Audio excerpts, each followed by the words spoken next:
여러분 안녕하십니까? 이번 주도 수고 많으셨습니다. 오늘 보궐선거 사전투표가 시작됩니다.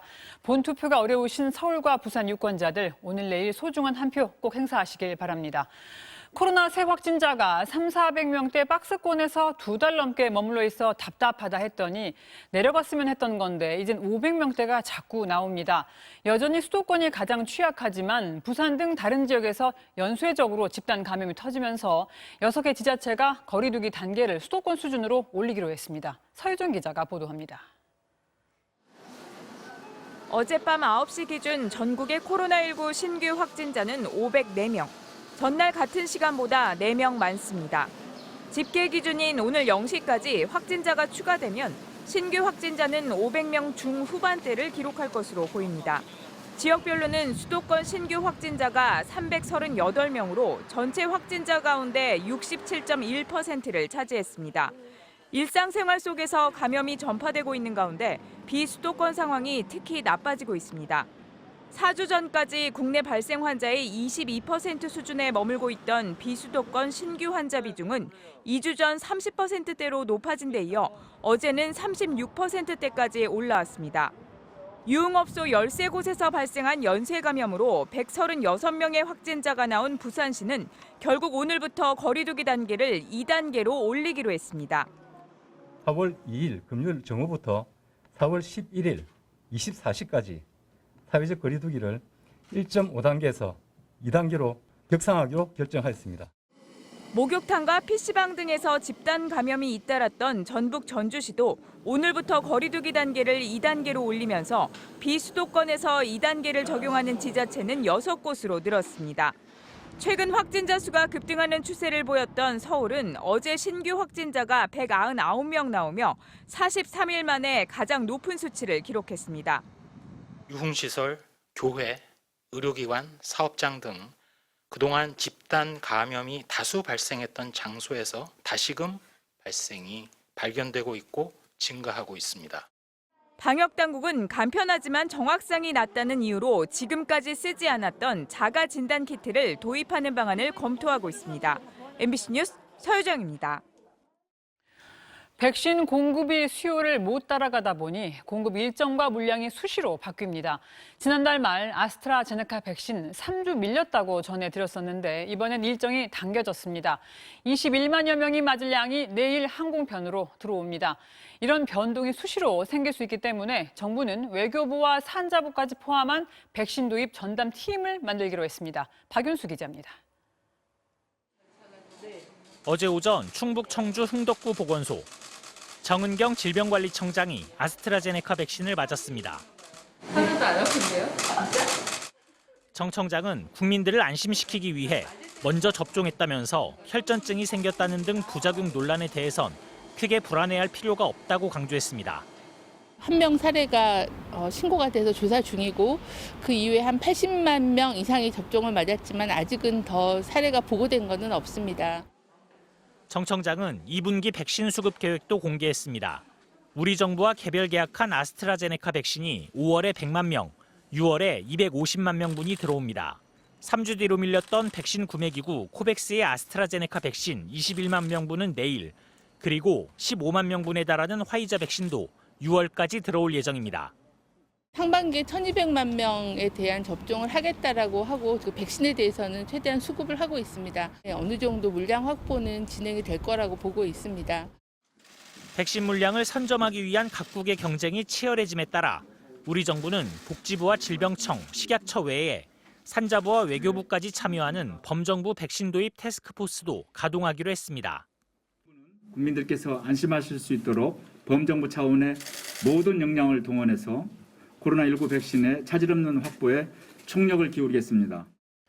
이런 가운데 식약처 중앙약사심의위원회는 2분기부터 600만 명이 도입되는 얀센 백신에 대해 품목허가 가능 결론을 내리고 다음 주쯤 최종 허가 여부를 결정할 계획입니다.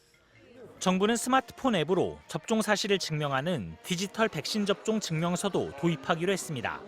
MBC 뉴스 박윤수입니다. 4.7 재보궐선거 사전투표가 오늘 시작된 가운데 서울시장 여야 후보들은 사전투표 전날까지 청년 세대와 부동산 관련 민심, 이 두 가지가 표심을 가를 걸로 보고 치열한 유세전을 펼쳤습니다.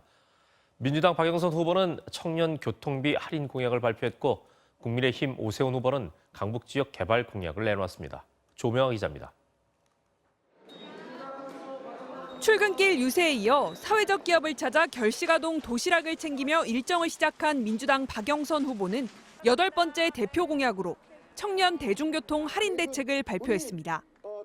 19세 이상 24세 이하 청년들에게 40% 할인된 정기 승차권을 발급해 버스와 지하철을 이용할 수 있도록 하겠다는 겁니다. 취업 곤란, 소득 감소, 생활비 증가 등 삼중고를 겪고 있는 청년 세대에게 조금이나마 희망을 드리는 게 박영선의 서울의 미래 모습이다.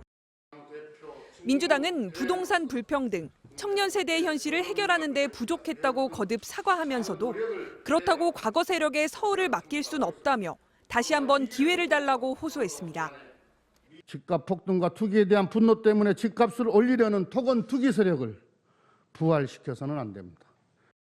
국민의힘 오세훈 후보는 강북 지역을 찾아 부동산 민심을 파고들었습니다.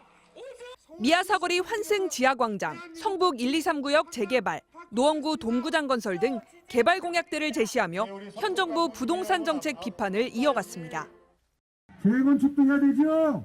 오래된 내 집 홈이고 내가 내 돈으로 새 집 짓겠다는데 못하게 하는 정부. 이런 정부가 이번 서울시장 선거에서 승리하도록 놓아둘 수 있겠습니까? 부동산과 청년 대책에 대한 여당의 거듭된 사과에 대해선 늦었다고 일축했습니다. 정치에서 호의라는 것은 끝을 의미한다는 것을 저는 말씀드리고 싶습니다. 오늘부터 4.7 재보궐선거 사전투표가 시작된 가운데 민주당 박영선 후보는 오늘 사전투표에, 국민의힘 오세훈 후보는 오는 7일 본투표에 각각 참여할 예정입니다. MBC 뉴스 조명아입니다. 유럽은 백신 접종을 우리보다 일찍 시작했는데 다시 코로나가 무섭게 확산하고 있습니다. 염려했던 대로 변이 바이러스가 맹렬히 번지는데 특히 독일은 10명 중 8명이 변이 바이러스에 감염될 정도입니다. 또 미국도 더는 내려가지 않는 고점 안정기에 아슬아슬하게 머무르고 있습니다. 백신 접종 속도가 코로나의 속도를 못 따라가고 있습니다. 김정환 기자입니다. 코로나19 신규 확진자가 하루 4만 명씩 쏟아지자 프랑스는 다시 한 달간 전국을 봉쇄하기로 했습니다. 지난해 12월 백신 접종을 시작한 뒤 전체 인구의 12%에 달하는 800만 명 이상이 백신 1회 접종을 마쳤는데도 확산세가 꺾이지 않고 있습니다. 독일에선 변이 바이러스가 주도하는 3차 확산이 본격화되고 있습니다. 하루 확진자 수가 2만 4천여 명에 달하는 가운데 영국발 변이 바이러스 비율이 88%에 달하는 것으로 확인됐습니다. 백신 1회차 접종을 마친 비율이 아직 전체 인구의 11.6%에 불과해 일반 의원 3만 5천 곳에서도 백신 접종을 할 수 있도록 했습니다. 지난해 말 백신 접종을 시작한 뒤 신규 확진자가 감소하던 미국에서도 재확산 조짐이 나타나고 있습니다. 지금까지 미국 전체 인구의 30%가 1회 이상 백신을 맞았지만 신규 확진자 수는 지난주보다 22% 증가했습니다. 코로나19 초기 대응에 실패했다고 평가받는 브라질에선 1일 신규 확진자가 8만 명대를 기록하고 있습니다. 전국 대부분의 공립병원 중환자실 병상 점유율이 80-90%에 달해 의료 체계가 마비 직전에 이른 상황입니다. 일본에서도 코로나19가 급속히 확산되며 오사카부 등 3개 광역지자체에 만연 방지 등 중점 조치가 내려졌습니다. 해당 지자체에선 도쿄올림픽 성화봉송까지 중단할 것을 요구하고 있습니다. 세계보건기구 WHO는 코로나19 백신 공급이 용납할 수 없을 정도로 느리다면서 이 때문에 세계적 대유행이 연장되고 있다고 비판했습니다. MBC 뉴스 김정환입니다. 우리 조계종 스님들이 미얀마 현지에 들어가겠다고 미얀마 대사관에 특별 입국을 신청했습니다. 반쿠데타 시위 현장에서 평화를 기원하는 기도를 하고 싶다는 겁니다. 구민지 기자가 보도합니다. 조계종 스님들이 미얀마 대사관 앞에 모였습니다. 스님들은 미얀마 군부에 저항하는 민주주의의 상징, 세 손가락 경례로 미얀마 시민들에게 지지를 표했습니다. 그러면서 미얀마 현지에서 시민들을 위해 기도하겠다며 특별 입국을 신청했습니다. 부처님 성지인 세라곰 파고다에서 고통의 현장에서도 온몸이 부서지는 그날까지 기도드리고 싶습니다. 이들은 지난달에도 미얀마 군부를 규탄하고 평화를 기원하며 6km에 달하는 오체투지 행진을 벌였습니다. 저희들이 들어가서 지금 고통받고 있는 미얀마 이 시민들을 조금이라도 이렇게 고통을 덜어줄 수 있다면 현장에 있던 미얀마 청년연대 대표는 감사를 표하며 국제사회가 미얀마의 평화를 위해 도와달라고 호소했습니다.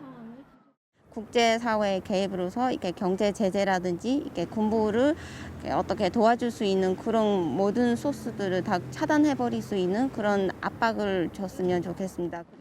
같은 시각 주한 중국과 러시아 대사관 앞에서도 미얀마 사태의 해결을 바라는 시민단체들의 1인 시위가 이어졌습니다.